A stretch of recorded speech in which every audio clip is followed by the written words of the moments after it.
พักกันพดเลยพักหยบกับปรุงเลยเอาใบมันดอกมันอยากห่วงนั่นนี่เนาะมันเป็นน้ำกินอิ่มมั้อยากบางมาได้งามเลยว่ามันเป็นน้ำกินอิ่มว่าปากมันคือแบบว่าปากนาเลยตินั่นได้อิ่มเลยชิมไปเรื่อยยังเต้นดิชิมไปเรื่อยแค่อิ่มเลยเนาะบุกขึ้นแจกได้มาจางก็ป่านนึงแต่พี่น้ำมิตรมาแซ่บบ้านเราเห็ดกันจางมาจางก็มานี่วะต้องคนน้อยแค่คิวมาอยู่ที่ได้เป็นพี่น้อยเนาะอยู่เพื่อนดองนี่แหละกำลังกล้าเทียม1 ข้าว 1 น้ำไปซุ่มเคยมาแรงเนาะใส่กล่องนี่เลยบ่1 ข้าวพี่น้อยแต่เว้นกระซองหน้าเลยแดดซองเลยใส่จังโมงนี่โอ้ยตัว4 โมงเกือบ5 โมงเลยเนาะ4 โมง 40ลัง1 ข้าวช่วยข้าวอันช่วยข้าวก็สั่นๆดิไม่หน่อยเนาะเนี่ยนะตักทายสบายดีงานแรงๆแบบนี้เนาะพอกันอยู่เพื่อนป้าดองเฮ็ดติบ่ถ้ามันเดือดติดยังใส่อันกล้องติเอ้าน้องเคย2 เทื่อยังได้อยู่มือในถุงยาตั้งสวยเข่าเคยมาแดงหน้าตากระเมือกไปในเด้อพ่อแม่พี่น้องเพราะว่ามันเถื่อเพราะว่ามันห่อนวะมันถือควันข่าวมันให้ความตื้มไปเลยเพราะว่านี่วันน่ะพอได้มันเต็มเลยกะเอาไปนี่วันไหนเรียบก่อนเลยปล่อยไล่กันไปด้วยปล่อยไล่ตัวนี้หรือเปล่าเนี่ยแล้วนะไม่ใช่น่ะอันแม่นั่นน่ะมาคนไหนกินรอบอันนี้แม่ปรุงคนได้กินรสใช่น่ะข้างนั้นน่ะเอ้าแม่ปรุงแม่ต้องจะหม้อนั่นนั่นไปกันบ่ไหวเยอะไปตัวคนเนี่ยไป ถ้าแม่ครัวมันออกแล้วให้เจ้าเลยข้างนอกก็เป็นใช่แม่ครัวไปพาหม้อน่ะมันเม็ดอันว่าเขานะน้าไปจักปะเขาบ้านจักเจ้าสาวนี่สิเป็นเจ้าสาวอื่นเจ้าบ่าวมาได้บ่รอดได้บ่ยันว่ากี่รุ่นน้ำหน้าพี่น้องไงเนาะยันว่าเจ้าบ่าวมาบ่ทันเพราะว่าเจ้าบ่าวเพิ่นไปเฮ็ดเวียกอยู่ฝั่งไทยหากะมาบ้านนี่หากะฮอดเช้านี่เนาะมาฮอดแล้วตะกี้โดนตกมุกตกใจได้เฮ้ยยันว่ามาบ่ฮอดบ่ทันงานยันว่ามีเจ้าบ่าวจักหาใส่ได้มาทันมาใส่งานแต่งนี่หากะทันหันเด้อเนาะเกือบไหมเกือบบ่ทันเนาะรุ่นกันอยู่เพื่อนน่ะชาที่เขาอยู่คนชาที่เขาอยู่ผมไม่ติดเขาแบบนี้ไม่ได้วันต้องไปขายดิเฮ้ยเขาไม่ได้คือกันเลยนะบอลนี่งามที่เขาเนี่ยเขาบอกคือกันเฮ้ยเขาได้ก็บ่ค่อยงามปานใดแต่ว่าทางนี้งามอยู่ทางนี้ครับเราเห็นหน้าผู้เดียวจะบ่อยู่เห็นหน้าผู้เดียวเนาะเห็นหน้าผู้เดียวกับบ่มีสิทธิ์งามได้บ่เขากันมีสิทธิ์งามได้เห็นหน้าผู้เดียวมูมีผู้ซอยเลย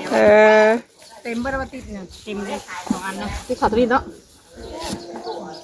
พอเบยพอหัวเดียวนี่ก็พอเนาะช่วยเข่าอยู่ได้นี่เลยบ่เลิกใครเนาะช่วยเข่าอยู่เด้อห่วงใครเป็นไงห่วงใครแล้วทางนี้เดี๋ยวเรามุกว่าเลยใครมุกนะใครมุกกันเด้ตายแม่เดียวแล้วเว้นแล้วไปโตมันน่ะบ่ทันเลยสิบ่ทันแล้วนั่นก็ยาใช่แหละโอ้นี่ก็ติ๋วแล้วน้อยคนเนาะเอาตัวน้อยที่บ่มีติ๊บบ่เฉยติ๊บมาใส่เอาถึงบ่อยู่คน3ที่เขาอยู่คนนั้นกันอันนี้กันถึงมาเอาตัวน้อยมั้ยเนี่ยว่ามันบ่ถึงเนี่ยว่ามันบ่พอสิใช้ดิไหนเอาไว้มาใส่เนาะมีกองโฟมอยู่ตัวนั่นใส่เข่าเอาแม่น่ะที่เข่าน่ะหอนช้ำเนาะเอาช้ำตกแดงให้หนูฝนตกห้ำอีกได้ติแค่นี้เนาะงานหลอกแต่กี้รุ่นน้ำยันจะบาเรามาติปะวันนี้รุ่นฝนตกแล้ววันนี้เอาช้ำโอ้ยลมว่าโยเห็ดได้จากธรรมชาติเนาะเห็ดได้แนวมันกับตกกระตกเลยลื่นๆได้นะตอนยามมันตกแบบว่าตอนยามมันตกกระตกเลยใส่ย่อใส่ด้านนอกจากซุ่มเย็นเด้ใช่มาบนตัวนั้นกันใช่เราไปเอากล้องอยู่โอ้ตกทางนี้เด็ดไหลได้จับได้ว่าจำกันแล้วกับนี่ทางนี้ไม่ช่วยเลยตัวนี้ก็มียุ่งของก็ใช่ตัวนั้นแน่มียุ่ตัวใหญ่ก็เอาตัวใหญ่ก็เอาไม่ใช่บื้ออื่นเศร้านี่ก็เลิกอีกแล้วบื้ออื่นเศร้าเลยเนาะตัวใหญ่ให้มือทางนี้ ไม่ใส่อันนี่เลยแมงเตอเอาผักตูมาให้เพิ่นพี่น้องเนาะผักตูผักบัวเพิ่นสิแกงมีแกงแล้วก็มีลาบเนาะลาบไก่แกงไก่พี่น้องเลยลาบหมูเอาไปซุ่มเขยมาแดงตัวเงาะนี่กำลังแกงอยู่แกงไก่กันเจ้าสิเป็ดแท้ป่านี่เอาสิเป็ดแท้นี่พริกแดงงุ่นอยู่ติดอากาศได้อากาศโดนให้เรามันจะได้กินเก่งกินไม่เกลือ โอ้พริกลายแท้นี่ แต่ก็น้ำดังมือได้คือข้างใน จวดเอาก่อนมีแกงไก่พี่น้องเลยเนาะเตรียมไว้หมูแดงยังไม่ใส่ผักเนี่ยโอ้ตำพริกชะไดดอนแต่เผ็ดแท้ แดงแน่สวย เนาะ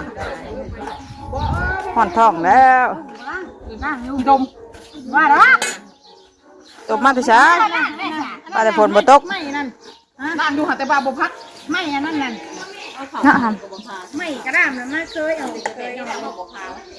ช่วยยังไง เดินห้อมพี่น้องเลยเนาะบอลเดินแล้วก็ลกพักออกพุ่นอ่ะตะกี้พักกันลกพักมื้อเช้านี่พอดีไว้กลางเต็นท์เพิ่นบอลมาเลยมีพักมีของปลูกเพิ่นพากันลกออกพอได้กลางเต็นท์สิเลยเนาะเดินห้อมอยู่ในบ้านมันก็สิจัดการจัดงานก็สิยากพี่น้องเลยเนาะมานี่ก็สิเป็นนานพักแล้วนี่น้อยเดียวนึงทำเดินกว้างเฮ็ดหยังก็สะดวกสบายเดินห้อมเฮ็ดหยังก็ยากพักต่างสายต่างโอละเดี๋ยวนี่สิเป็นเพื่อนเพิ่นพักหญ้าล้างแล้วเรียบร้อยเลยเนาะว่ามาแต่เว้นพุ่นกับเมื่อเบิ่งสร้างพร้อมแมงเกอร์กันเนาะเมื่อเบิ่งสร้างมาอันเฮ็ดสายค่าแหละพี่น้องไปหางลิ้นเลยเนาะเมื่อเบิ่งสร้างหาข้าวให้สร้างกินแล้วก็มาใหม่อีกเนาะกำลังแกงอยู่ที่เราก็แล้วก็แต่อันเตรียมแกงหรือว่าหนึ่งข้าวหนึ่งน้ำแล้วเรียบร้อยก็ถึงเมื่อว่าเป็นแรงผู้ใดจะมาใหม่เนาะ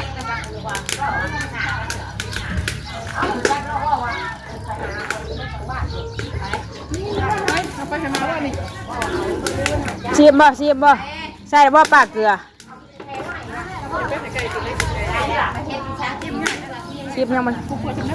ใช้บ่วงน่ะ บอกแค่จะเอากินที่นี่เลย เด็กเอาไปวะ เดี๋ยวเอาแค่แล้วแบบ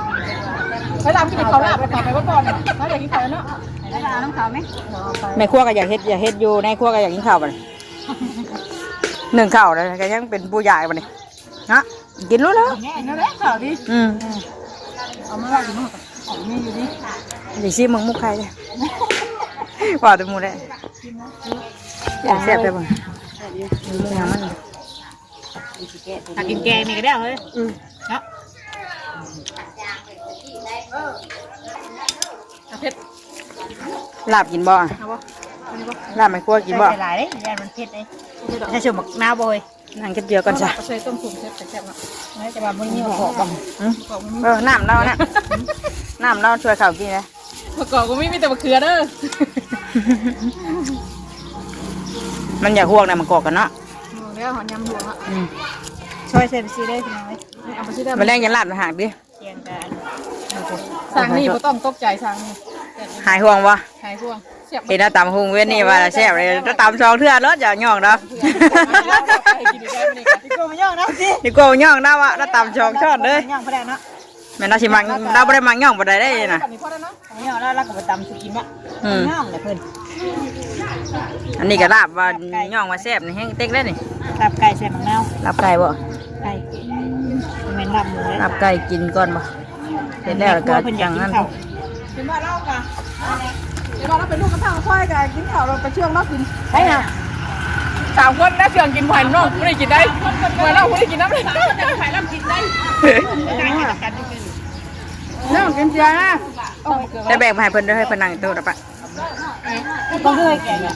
ชุกแล้วบ่ มากินได้มากินไม่ต้องเห็นไหมบวกอ่อนแท้มาใส่พริกหลายก็ให้มันเผ็ดกัน เอาว่าตัวของชาลับกันนี่ แต่ถ้าผมบอกเลยว่ามันได้ลวก ต้องลวกก่อนบ่ อะไรนะ มันจะมันเก่งจะได้บวกไว้แล้ว นั่งไปใครอ่ะชิมบ้างก่อน ชิมไปได้นี่ ชิมบวกแล้วตักชิม บ่มือโดด มือโดดจูบน้ อืม จุ่มมือน้ำบ่ ำจูบน้ำ เบิ้ลขวัญซีนทำใหญ่เดี๋ยวขวัญจักรสชาติทำน้อยเดี๋ยวขวัญอื่นน้องก่อน มันพอดีดิ พอโอเค เดี๋ยวบ่ จบเนี่ย โอ้แต่ว่าหลายเดือนเลยดิ ตื่มอย่างเลยเอาพูดกับไปตื่มไปเลย ไม่ได้ย่องไม่ได้ย่องนะตลอดดิ กลับมาแล้ว แบ่งอันไหนเฮ้ย มา แบ่งให้มันเพิ่นนะ สวยมาก ดูว่า สองคนหนึ่งมากินแล้วยัง ยังไม่บรรนัง ไปแล้วนะยืนกินนะแบ่งนะ เอาถ้วย นั่นแหละว่ามาหลายเพื่อนมูเพื่อหลายคนนำเด้อ มาบอกแกง เกี่ยวมูนะ เอาเด้อ เดี๋ยว แซ่บ บ้านเขาเขาไปตั้งเลย กับไก่พี่น้อย ตั้งเลยมาฉกเลย เราจะบอกข้าง ไม่ใช่ว่าจะตั้งอยู่ตั้ง แกงตักก่อนบ่ จักแล้วมาไหมมาตั้งไปกินก่อนนะจังแกงนี้เขาอ่ะ น่ะเพียงหมูมันหมู เอาแกงเฮ้ยมาในครัวกินก่อนบ่ให้ท้องแห้งได้เด่น ชัวร์เนาะ เฮ้ยบดคือมืออันเป็นแม่ครัวนั่นมันโดดไม่ได้กินข้าวอ่ะอยู่ในงานนั่นอันนี้ต้องท้องอิ่มก่อนนะมาพี่น้องมากินข้าวไม่ใช่มันกินข้าวยังข้าวแรงหมดด้วยข้าวยังอยู่เนาะตอนนี้ก็5 โมงเลยข้าวแดงจะข้าวเพียงข้าวใบมีย่างนี่มีย่างปั้นไห้ระบอกปั้นไห้ระบอกขอบใจแป้งอยู่เนาะปั้นข้าวไว้เฮ้ยเนาะ เขาหายแล้ว ยังบอกอยู่กับปั้นข้าวให้กันเลย แล้วมาหายว่าเลย ขายขายทางแคมเนาะผู้ รับเป็นห่วง ไปถนนใหญ่ครับรถบึ้นไปบึ้นมาอยู่แล้วปั้นไว้ให้ติจะมึงกินเบิดปลาติมาไหม ชิมาห่วงอ่ะ ชิมมึงเฮ้ยกันตักมากันเอาพักใส่ก่อน ไม่ได้เอานั่นใช้เลยหรือเปล่าอันนั้นพักใช้ซื้อบ่ไม่ได้เอา เอาพักกับพักอันนั้นนะป้าใบใส่ยังบ่ ใส่หน่อยนึงแหละใส่อีกบ่แล้วก็ใส่อีก ใช่บ่ทำมาพ่ออย่างได้จะบันเฮา ได้ครับพี่ บุญใช่ไหมอันนี้เฮากินได้ซื้อบ่ต้องเฮ็ดแซ่บเพิ่นแกงให้เพิ่นกินได้เฮ็ดแซ่บเฮากินบ่เฮ็ดแซ่บก็ยามัน เอาท่านได้เก่งข้างปานไหนเด้ เออ เดี๋ยวห้ากินนะลองดิ เอาแต่ล เฮา อง กินทดสอบบางชื่อติภาพไก่แกงไก่พี่น้องเอ้ยมากินข้าวมาเด้อตู้เอ้ยเฮ้ยตู้เพียงเลยจ้ะผิดแล้วแน่ เด้นี่ว่าคือมัน เอายับเข้ามามาจ้ะมากินข้าวก่อนพี่น้องเอ้ยเนาะ ทำมาพี่ดอกอ่ะ ระวังได้เลยเตียงหักได้นี่ เบอร์บ่นะ น้ำใสติ น้ำใส่ไปต้มน้ ง้อแบบแม่บ้าไม่เพราะว่าแบบมึงว่ามันได้เดี๋ยวนั่งแบบ หมูไว้ว่าไก่น้อยติไปฉันเดี๋ยวกินข้าวก่อนพี่น้องเอ้ยเนาะเดี๋ยวคลิปแป๊บนึง กินไหมคะท่านเจ้าน่ะ ำแล้วกัน กินข้าวแล้วแบบนี้พี่น้องเอ้ยแกงก่อนเนาะเดี๋ยวมันค่ำแล้วก็เฮาก็สิพากันเมื่อได้จังหน่อยแกงแล้วก็เมื่อหาหนึ่งข้าวน้ำทางเพื่อนเฮาพุ่นแหละได้จังมาใหม่ขันมากับแดงแหละไป เก่งซุ่มเคยมีแรงไก่ หอมไม่ห้อยดิไปตู้อ่อนข่อยใจลงไปหอมลูกกัวค่ะอันนี้ไปพักหยุบก่อนจังหน่อยจังโป่งมาสัตว์เดี๋ยวมามัดผักกระดาวน้ำป้าก่อนนะน้ำมันผักกระดาวเยี่ยมมึงด้วยแบบนี้นัวได้บ่กินนี่กินกับข้าวกลัวเพิ่นกิน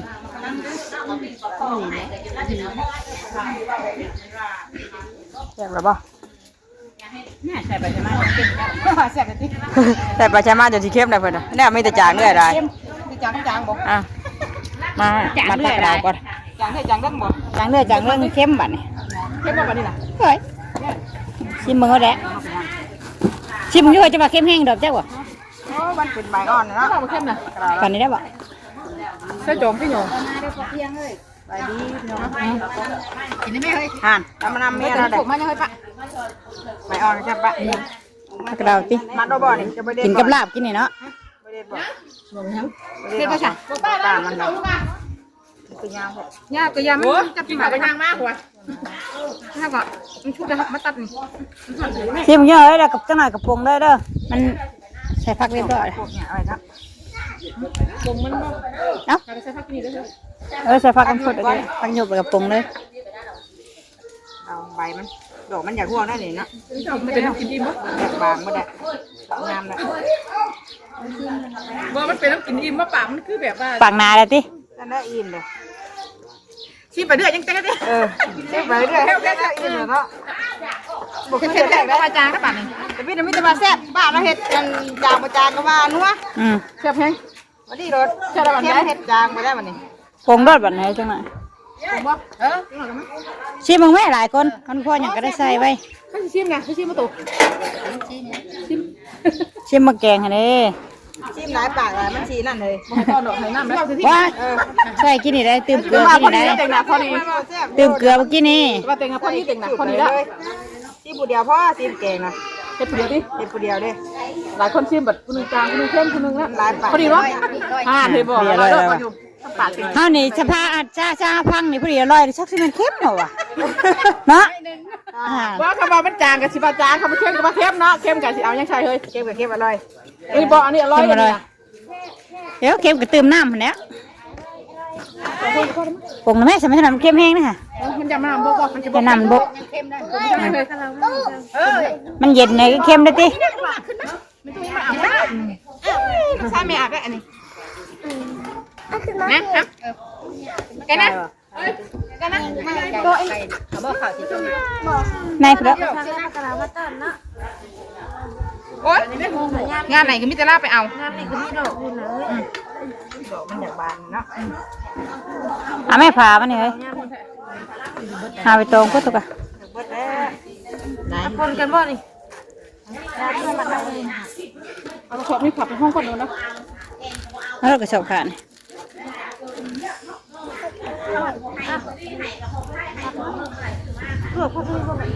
ต้นมะพร้าวดอกบานฮะอันนั้นมันเงินห้องคนมีบ่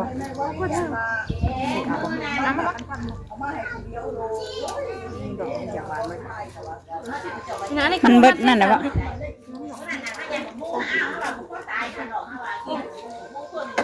ก็โยมันนี่โยพุ่งเต้นอ่ะ ล่างแหน่บ่ ที่ได้กินแน่งเลย ถ้าเราเพิ่นลวกมันเพิ่นกำลังต้มน้ำอยู่เนาะ เดี๋ยวจะหน่อยอย่างลวก ป้าเป็นมือกล้องให้พี่น้องขับใจขับใจป้าใช่บ่ได้ไง พูดค่ะพูดเลย ของเราเนาะใช้โป่งหม้อมานี่โป่งไว้ อ่ะพวงหม้อแน่พวงหม้อไก่ดิ มันเปื่อยได้เนาะพักเปื่อยได้นี่เพิ่งได้ ไปโตมันเพื่อนนะมอนที่หาย มันได้ห้อนปลาได้ได้นี่มันสิห้อนเนี้ยก็ต้องเรียกแท้มึงแน่นี่ มือฉันมือฉันคือหอเธอก็ทำ จัดเนาะอ๋อยังไม่ได้ละไปเข้าไว้ในบัดนี้พี่น้องเอ้ยเดี๋ยวแล้วระวังเด้อมากินได้ฟ้าปิดไว้เฮ้ยเกือบกลับมาเลย นี่ห้องไหนห้องไหน ห้องไหนบ่ ให้ใหม่ตอนนี้ดูยอดแรกอย่างนี้ใช่ผ่านมันบัดนี่เฮ้ย จัดหาเบิ้งพักหน้าแต่เฮ้ยคือโป๊กไว้แท้นี่จนนั่นเบิดพักกระโดนพี่น้องเอ้ยพักธรรมชาติพักติ้วพักกระโดนพักเคมิกเนาะยามนี่มันบ่ยากปานใดดอกพักยากนะ มันกับเที่ยวไปเลยนะ นี่เด้2-3เข่งมีแต่พักธรรมชาติเลยเนาะพักที่บ่แม่นธรรมชาติก็สิเป็นพักหอมพักบัวที่เฮาปลูกเอามาใส่อันนี้พักแบบตามธรรมชาติหมอนปุ๊บข้างหน้าปะไว้แจมเรียบร้อยเนาะบัดนี้พักกาเจียมพักหญ้าขาหุ่นแกงไว้เรียบร้อยเดี๋ยวแต่ลวกพักกระดาวบัดนี้มือแรงคนแหละจังมาใหม่ซุ่มเคยบัดนี้เนาะพี่น้องเอ้ยซุ่มเคยกับอื่นเฮ็ดอยู่เฮ็ดกินแต่เช้าหนึ่งข้าวหนึ่งน้ำก็สิเป็นมื้อผูกคอต่อแขนต่างครอบครัวใหม่เนาะหยอกลูกหยอกหลานสนั่นอยู่บัดนี้เอ้าคอยทำลงแรงแล้วบัดนี้ไป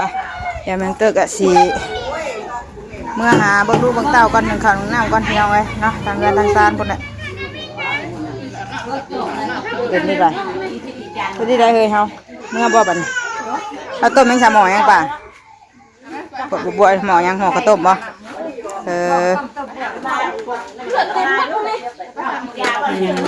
ทำยังไงนั่นเฮ้ย ไปเดี๋ยวเพิ่นลวกพี่น้องเลยเนาะเดี๋ยวเฮาก็สิมาก่อนวันนี้เฮ็ดซอยเวียกเพิ่นหลายเติบเลยเด้มาเบิ่งลูกเบิ่งเต้าก่อน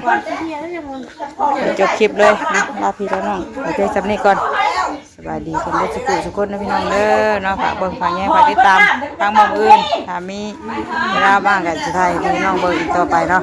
ว่างานแต่งสิเป็นอะไรเนาะไปนี่จบคลิปก่อนพุ่นน่ะทางคนมาส่งน้ำก้อนน้ำแข็งเลยไปสบายดีพี่น้องเลยหลายงานอีกได้มืออื่นกันเนาะไม่ได้งานเดียวเลยพี่น้องเลยแต่ว่างานเท่าหนึ่งมือทั้งนี้ทั้งเดียวทั้งบุญทั้งดองอีกมืออื่นจ้ะเดี๋ยวถามแล้วก่อน ไอ้เตอร์เอารถไปสอบน้ำพ่นเดี๋ยวมาให้พิษคนเมื่อกี้เนี่ยโมเมนต์เดี๋ยวถามคนนี้ก่อนเนาะเอารถติเพิ่นไปสอบไม่ลาได้ใช่ปะลูกเลยเนาะสบายดีเด้อบ่สุขสุขคนอย่าดีไม่แห้งไปพอกันอีกคลิปหน้าอื่นสิทายให้พี่ให้น้องเบิกอีกเนาะว่าสิเป็นอะไรไปแล้วจ้ะสบายดีเฮ้ยเอาลงมาได้บ่